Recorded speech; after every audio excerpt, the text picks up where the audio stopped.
You're listening to an archived Cabral Concept podcast. After listening to this show, check out the most up-to-date podcasts available at stephencabral.com/podcasts or search directly on iTunes.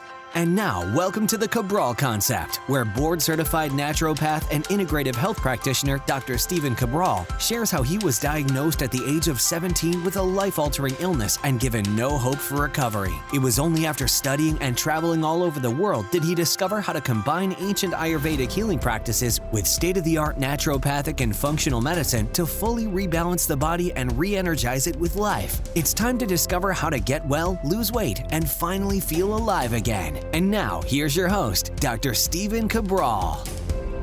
Hi everyone, and welcome back to the Cabral Concept. Great to have you with me here today as we start our Cabral House Calls. Each and every weekend, we get so many questions that come in from the community. These ones have been entered in the past couple of months. We will actually be getting to questions that came in on November 7th. So I know we're about, let's say, 11 weeks or so behind. We're always, though, answering the next question in the queue.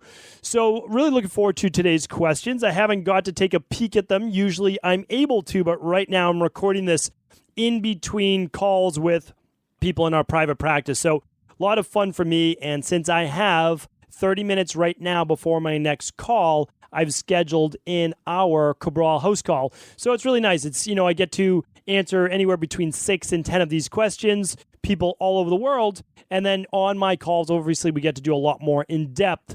So, again, it's a lot of fun being a health practitioner, a naturopathic doctor, an integrative health practitioner in this day and age, because you can work with anyone, anywhere. And the truth is, I did some controversial podcasts last week. I did one on the carnivore diet. I'll be talking about this in the future as well. And people are like, well, I feel great on it. Your anecdotal data of you feeling great on it, I agree with. It is great. It's great. It is great that you feel great. There's no doubt about that. But the fact that you had to go on the carnivore diet in order to decrease joint pain or bloating or any of these things is the exact reason why the carnivore diet is not for you. It's a great elimination-based diet, but what about the reasons that caused your bloating and joint pain in the first place, right? Or your skin rash? Can we just ignore? Are we just going to ignore that there was an imbalance? And is just by not feeding the microbiome, which is not a good idea in the long term, a good idea? It's not. And that's why, hopefully what I'm doing with the Cabral Concept is just sharing that there's always an answer why. There's always a reason you feel the way that you do. And the best way to live a long, healthy life, there are no guarantees in life. I'm not going to say that there are. But the best way to live a long, healthy life, not the next year or two, but the best way to live a long, healthy life for many years to come is to figure out what your imbalances are through functional medicine lab testing. And it might not be the right time right now for you. That's okay. But one day it will be. And when it is, you're going to be able to look at your gut function and figure out why the elimination diet works so well for you, right? That's really, really important. And you're going to be able to look at your hormones. You'll look at your blood work, which again is just one part of it. You'll look at electrolyte-based stress. You'll look at your omega-3s. You'll look at your vitamin D. All these labs are absolutely crucial. And again, in time, when you're at the right path in your journey, that's where we hope to be able to help you as well. So Shelly's up first today. I want to read Shelly's question. It says, hello, Dr. Cabral and team. I'm currently obsessed with the Dr. Cabral podcast. Thank you, Shelly. Appreciate that. Plan to purchase a copy of The Rain Barrel Effect soon to gain further insight. I'm highly interested in functional foods, which led me to Dr. Cabral's Instagram account, which led me to the podcast. I was diagnosed with Hashimoto's 18 years ago. I decided to go gluten-free on the first day of 2018, currently experiencing symptoms, being over-medicated, getting my blood work done tomorrow. My ultimate goal is to be off of thyroid medication. Love to run a full panel with Dr. Cabral. Hope to be able to do so in the future. At this time, I don't have the finances to do so. Aside from Hashimoto's, I was curious to know if Dr. Cabral had toxicity concerns regarding my Invisalign treatment used to straighten teeth rather than traditional braces. I'm currently 2.5 months into the project, 14-month treatment. Best regards, Shelly. Shelly, great question. I've actually answered this before, believe it or not, on a previous house call. Now, it's not going to be its own 25-minute show, but absolutely on a house call. But I'm happy to answer that again for you. Previously, if you look it up, I did talk about some research, some studies showing that when you wear Invisalign or even tooth whitening trays overnight, same thing for our intents and purposes, different treatment for different things. What it allows it to do is for bacteria to collect and pool and begin to create more of an anaerobic-based environment where that bacteria can thrive because it doesn't move anywhere, and it's right into the gums and the capillaries. That is why some people are seeing some autoimmune and other immune-based issues wearing, it's not just the Invisalign, I'm not picking on Invisalign, any type of overnight or all-day trays. So yes, they're invisible, and yes, it's a shorter treatment protocol, but typically there's also a maintenance phase where you're wearing them overnight as well. So sometimes, again, in this case, traditional braces might be, at least from a bacterial standpoint, a little bit more or a little less toxic for the overall body. Shelly, whenever you're ready, like I said, we will always be there for you. Whenever it's the right time for you, head on over to equilibriumnutrition.com and you'll be able to see all of those labs right on over there. All right, Kylie's up next. Hi, Dr. Cabral. Just want to start off by saying thank you so much for all the information you share every week. I've learned so much, and it's helped me in my healing journey. Just a few questions I would appreciate you answer. What is a great make the day before lunch that you would suggest for predominantly Vata constitute? I also live in a warm tropical climate in Australia, and it's about to be summer here. What is a great make the day before lunch that you would suggest? I know it's me, but I don't even know what that question's asking. But I can answer what's a great start to the day before a lunch. So a great start to the day, there's that Boston accent coming out, and I do hope to visit Australia soon. 2020 is where I'm hopefully slated to be over there, and I would love to give a talk, so we'll see what happens over there. What is going on with the Vata? Well, the Vata does not do their best when exercising in the morning. It's too stimulating. They don't do the best with cold showers in the morning. It's too stimulating. They do their best with slow movements, meditation, light walking, so a warm bowl of oatmeal followed by a nice smoothie that's allowed to warm up just a little bit. That's a great way to start the day for a Vata. Anything calming and you have your answer. Anything stimulating, now you're talking about the Kapha body type, not the Vata. Do you eat red meat? If not, how do you make sure you get enough iron? That's a great question as well. So it's a little different for men than women. Men are not losing their iron stores the same way women are premenopausal. So, it's one thing to consider. Do I eat red meat? Every once in a while. I used to eat a lot of red meat when I was doing some natural bodybuilding. I would say 4 times a week, definitely 4 times a week, maybe even more, to be honest, probably 5, 6. When I was doing bodybuilding, that was my early 20s. It's a very anabolic food. And yes, it does help build more muscle because it increases, it doesn't increase protein synthesis, but it does increase absorption and availability of amino acids. It increases mTOR. It increases IGF-1, all things that spawn bigger muscles, basically. So I don't eat it often right now. When would I eat it? Well, let's say that I am out at a gathering and that's what they're serving. Well, that's when I'll eat it. And every once in a while, I might do a grass-fed burger, and that's about it. Yeah, I don't eat a lot of red meat simply because it's hard to dispute it at this point, now, especially now with certain molecules they're showing, which I'm going to do a future podcast on, and the podcast I did about the mounting evidence against red meat. There's so much evidence that red meat, if we would just choose one meat to eliminate, it'd be red meat, and then the second one would be pork. Now, it just so happens those are like 2 of people's favorite meats out there. How do I get my iron? I get my iron through my green leafy vegetables and a few other great plant-based foods that I've talked about before. Check out a previous show at stephencabral.com/podcast. And you can literally just type in iron. You'll probably find it there. But I did a one verse plant versus iron-based iron. Hopefully that helps. Now, if I had anemia, and I work with people actually with anemia and low B12, then it might be something I recommend, but it doesn't have to be longer term. And I work with a lot of vegans, and it doesn't have to be long-term there as well. My diet is 90%.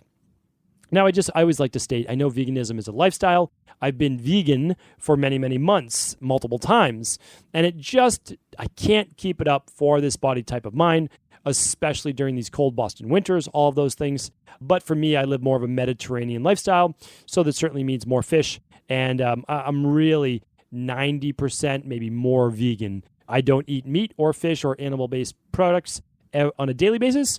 It'd be more like 4 times a week, and that's it. So hopefully that helps. What are your thoughts on eating brown rice? Fine with brown rice. I have no issues with it unless your body has issues with it, right?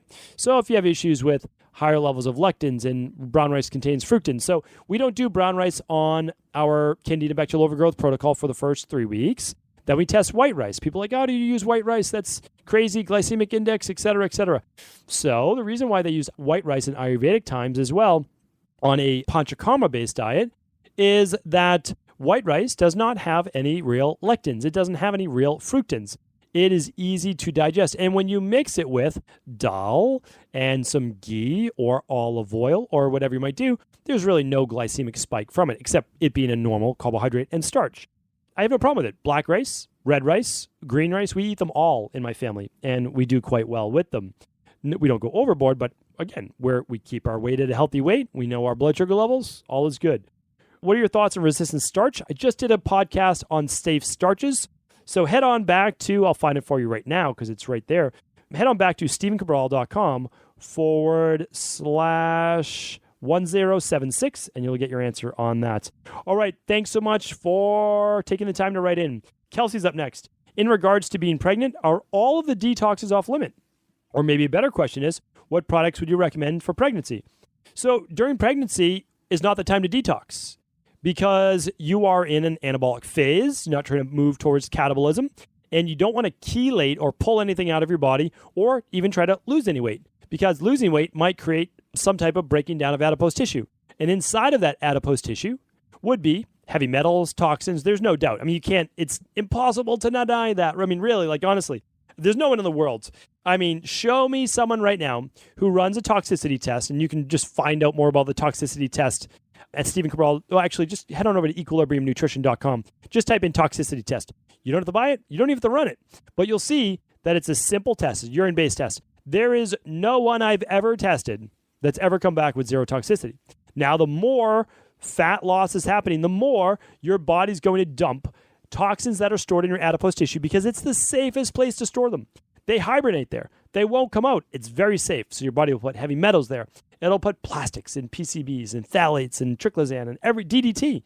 And so that's where it goes. It even puts estrogen. So that's that. There's no detoxing during pregnancy. I've done many shows on pregnancy. I did a 2-hour interview with Melissa Ambrosini on her show. I did a podcast on how to have a happy and healthy pregnancy. I talked about your detox should be done before pregnancy. Do your hair tissue mineral analysis. Do your organic acids test. Take care of that. Now, if you didn't, that's okay. It's not a problem at all. And then we have a nice, healthy pregnancy. We're using either prenatal vitamin plus some omega-3s in there. You're doing a daily nutritional support protocol. You're doing healthy things for your body. But we're not doing herbals, and we're not doing any natural chelators or things that are going to ramp up liver detox. Once you're done nursing, you can do those as well. All right. Kristen's up next. Hello, Kristen. Do you have any advice or guidance on how to alleviate pain caused by endometriosis? I've had surgeries, but the symptoms have come back and are painful again. Are there alternatives, options to the pain? That's a great question, and of course, I'd love to be able to help you with this. The way that we help you with this is, first, yes, to help you with the symptoms. But second, the best way to say this is to alleviate the issues dealing or causing endometriosis in the first place. So we're running what's called a thyroid adrenal hormone test. It's the number one test if you run anything. The second one is going to be the organic acids test, okay? So right away, we're going to be getting you on omega-3s to help with hormone balance, to help with inflammation. We're going to be making sure that we do an elimination diet, most likely a detox for you, a 21-day detox. We're going to stabilize the blood sugar. We're going to stabilize inflammation, get your body healthier, do some saunas, sweat out some of those toxins, and we are going to then use a product called estrogen balance, most likely. We might even have to use a product called Testo Quench. Now, we'll use those only if we run the labs and we see that there's an imbalance there. So we'll look at cortisol, we'll use adrenal soothe at night, we'll use the deep sleep protocol at night, whatever we need to do to rebalance your body. That then will alleviate the pain. So we're going root cause. We're absolutely going root cause, but there are some things you can do just in the short term, such as great natural pain relievers. I've spoken about them before. Boswellia, turmeric, ginger, those are great ones. But I love adding in what might be pushing on that sympathetic nervous system. That's the adrenal soothe. And that is the ashwagandha, phosphoserine, L-theanine, and a bunch of great other products in there as well. And then add in those omega-3s, get your B vitamins in there, And again, all of this will come together. We do this all the time, and there's no doubt you can get the same exact results. Danielle's asking, hi, I'm very interested in the Integrative Health Practitioner course. However, I've been unable to find anywhere what organization or university the course is recognized registered under. I'm concerned that I won't be able to practice safely in Australia unless it is recognized. Thank you for your help, Danielle. Great question. This came in November 9th. So we just debuted the Integrative Health Practitioner certification through the Integrative Health Practitioner Institute, right? In October. We need to actually put it out there to the world and then get our accreditation. So yes, we're actually working with Australia right now with I don't have it in front of me, but it's like the Complementary and Alternative Therapy Practitioner Association, something like that. It's the biggest one in Australia. We'll let you know, we're working on it right now. There's no doubt about it. It should be done in 90 days. This is not an overnight process. We need to send in our course material. They review it. They look at the number of hours that people are doing. They look to make sure that they have to pass a quiz. This is a legitimate certification. This is the Integrative Health Practitioner. There's a course for your everyday person that's learning to learn more about their health, to be able to help themselves heal, to be able to help their family, their community. We also offer a certification, which allows people to then be able to help others, serve others. And then level 2 is to be able to, one day, to when you pass that, which you will, to be able to work with people on functional medicine lab testing. So yeah, it's coming, Danielle, and you can check it all out at integrativehealthpractitioner.org, and you'll be all set. You'll be good to go. Keep in mind, Danielle, I'll just say one thing, is we only open once every 1 to 2 months, and we only open for 100 people. So it's not a certification where we let 1,000 people in at a time. We just take care of our 100 or so people we allow in. That is it. That's that. So check it out. You can just go to integrativehealthpractitioner.org for details and see if it's the right fit. Lauren's up next. My friend's 5-year-old was diagnosed in September with type 1 diabetes. He has to be given 4 injections insulin daily. What tests would you recommend he do? So it's a hard one, right? Because in type 1 diabetes, for the most part, very, very rare that it's reversible. It's not saying that you can't live a great, healthy lifestyle, because you can. And I have multiple cousins, because I have blood sugar issues in my family. I have multiple cousins and an uncle with type 1 diabetes. Okay. So, and this is early onset. This is childhood, typically, type 1 diabetes. And, they use insulin. What everyone tries to do, what we try to do with people in my practice as well, is make sure that everything else is balanced and that we control blood sugar through a healthy diet with a lot of fiber, good protein and healthy fat at each meal, and not avoiding your carbohydrates. So we don't avoid them, but we certainly don't go overboard. We're keeping a healthy weight. We're keeping our waist-to-hip ratio down. And so right now, it's all about education with your friend's son, their 5-year-old, right? And so it's a great thing. A lot of kids with type 1 diabetes, I'm not saying it's a good thing, certainly not. But here's the thing. If taught well, then he'll be able to live a long, healthy life. And he'll be most likely eating, hopefully, healthier foods, because not really by choice that he has to. And that might not necessarily be the worst thing. I always try to say, is there a bright side to this? But that's that. Now, in terms of labs for a 5-year-old, where would I start? I would start with the starter kit. The organic acids test for overall gut function, yeast, candida, bacterial overgrowth, vitamins, etc. And then the hair tissue mineral analysis for minerals and heavy metals, because some of those heavy metals, some of those toxins can trigger an autoimmune-based issue. And there are many people who believe type 1 diabetes is an autoimmune-based issue that affects the alpha cells of the pancreas. Okay. Suzanne is up next. Hi, can I drink soup made of bone broth and vegetables every morning instead of a smoothie on the CBO protocol? The answer would be no. And the answer why is not that I don't want you to do some bone broth if you'd like. You can certainly do a hot cup of bone broth and even some veggies with each meal if you'd like. But the smoothie is not a protein smoothie, and it's not a smoothie for the fun of eating a smoothie. It is your vitamins. So it contains 100% of your RDA vitamins. It contains all of your minerals. It contains your electrolytes. It contains 15 grams of protein to stabilize blood sugar, to keep you satiated in the morning. And it also has daily detox-based nutrients in there. So it's not just a smoothie. It's not a regular smoothie. And I apologize, this was written in on November 10th. The best place to ask questions. If you don't mind your question being answered in 3 months from now, I'm going to answer it. There's no doubt about it. And I'm happy to, and I enjoy it. If you want your question answered the same day, Monday through Friday, head on over to cabralsupportgroup.com. That's a free Facebook group. You just press join. We'll let you in the next day. and ask your question. But while you're at it, try to support some other people while you're there. Don't just ask a question and take off. Try to get and give, right? That's what it's all about.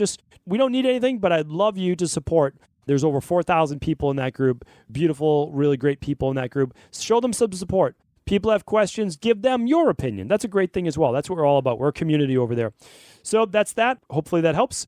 We've got a lot of great short questions today, nice and succinct, so we're moving right through. And if you want to read everyone's questions, head on over to today's podcast page, and it's stephencabral.com/1093. Okay, Carlos is up next. I'm done with the CBO protocol, but I have a persistent stomach growling throughout the day, more so when I lie down. I assume it's bowel movements, but they are so loud they keep me from sleeping. Any recommendations? So absolutely, and I would recommend you email either our team or because again, it's 3 months later. So a couple things you need to do. When you finish the CBO protocol, you do the heal and seal protocol, okay? What that does now, seal up the gut wall, and it begins to put back in multiple strains of dairy-free probiotics. That's going to help. The second part is this. You may want to do an intestinal cleanse. Get rid of all that die-off and everything that might be in there. Another part is this. It might have nothing to do with candida bacterial overgrowth. Most likely not. Most likely you got all that. What you'll want to do is work on digestion. I would use digestive enzymes. I would use ginger tea with each meal or between meals. And you might even want, with a protein-based meal, if there's a lot of gurgling, some betaine, HCl, and pepsin. You wouldn't use that long-term, but you might use it for 6 to 12 weeks maximum, and then wean off. So hopefully that helps. Melissa's up next. Hi, I've been suffering with vestibular migraines and inflammation. I'm from Australia and I'm 38. I eat really healthy and would love to get some tests done. Okay, so for vestibular migraines and inflammation, we are absolutely running, in my opinion, I'm running the big 5. That's the truth. And here's why. I'll go through them. So why I'm running the organic acids test is because of leaky gut, proteins moving into your bloodstream, creating inflammation, which for you, your Achilles heel could be migraines, right? So that's number 1. Number 2, I'm running the hair tissue mineral analysis. And the reason I'm running that is heavy metals can create inflammation, but also high levels of electrolytes or even copper could be a sign of additional stress on the body, meaning like your body is showing higher levels of stress, which means what? Constriction, tightness could lead to migraines. Why am I going to run a thyroid adrenal hormone test? The reason is this. I'm running it because you might have higher levels of cortisol. Don't even know it. You might have high levels of cortisol triggered by pain or triggered by inflammation or triggered by emotional-based stress, gut-based function. There's a lot of issues why.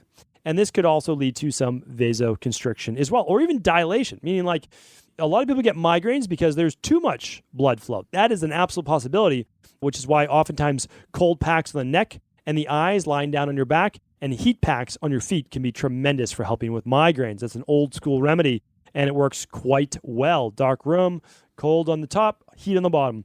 Omega-3s, I would do the omega-3 test to look at if you have higher levels of omega-6s, creating a lot of inflammation that can absolutely lead to migraines. And the last one, as part of this, is the food sensitivity test. You could be very sensitive to a normal food most people consider healthy. It could be avocado. Could be eggs, right? And so I don't want you eating that food and you getting migraines from that as well. That's why I would run the big 5. All right, great questions today. We've got more coming tomorrow. So head on back to stephencabral.com/podcast for all the previous podcasts and episodes. Thank you so much for tuning in, and thank you for all of the reviews you've left on iTunes. If you haven't left one and you could leave one, it would mean the world to me. I really do appreciate, and I read every single one. Thank you so much, and I will talk with you tomorrow. Before you go, I wanted to ask you this question. What if I could teach you in just a couple of hours how to transform your thyroid, hormones, adrenal, cholesterol, blood pressure, blood sugar, weight loss, energy, mood, brain, pregnancy, anti-aging, or many other health-related issues? After 20 years in private practice, after seeing and overseeing 250,000 client appointments, I sincerely feel I have the real-world data and have found the answer you've been searching for. So what I've done is spent hundreds of hours of my own time refining what you need to know in order to uncover your underlying root cause health issues and then begin to rebalance the body and bring it back to a state of robust health and wellness. I'm going to teach you exactly what I do in my private practice so you can understand how you got here and now what you need to do in order to heal.